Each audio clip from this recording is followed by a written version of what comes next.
For question 1, as far as I'm concerned, what makes this play interesting is that it is about LGBTQ.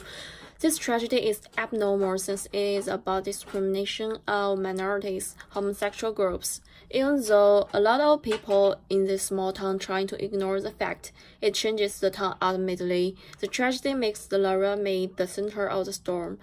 For question 2, the first value is the community in this small town. The case is not just a random tragedy. This tragedy happened not by chance but by necessity.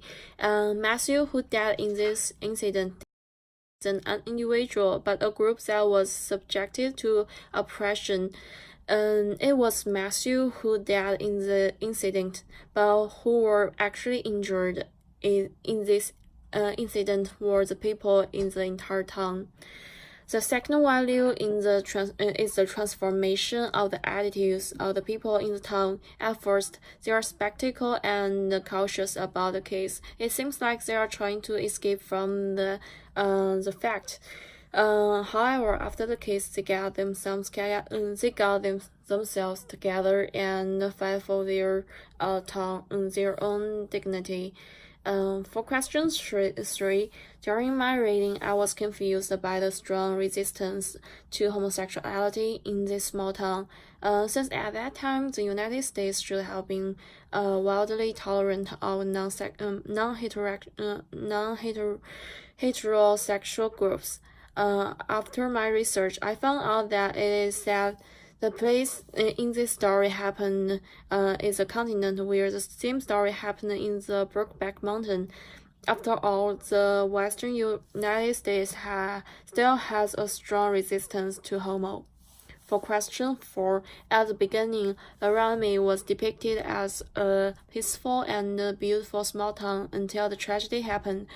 Here is the difference between acceptance and tolerance in Laramie. Acceptance means accommodating minority groups, while tolerance means admitting its existence. At the end of the play, people in this small town finally show their acceptance to the minority groups. I don't think the play will happen again in Columbus since we already have high acceptance for LGBTQ groups. For question 5, the first one is individual episodes. The play is made up a series of small episodes and scenes. The time is not linear in this play. Rather, time moves backward as well as forward and jump around, making the story more complex. For question 2, they have many characters. Having more characters helps audience to have more points of view, makes the story structure more meaningful. The third one is spans a great period of time. The story has a pretty long span of time, which makes the plot more complete. For question 6, the first one is what would you say if you are one of the interviewee for this tragedy, and the second one is why it is hard to be one of the LGBTQ group.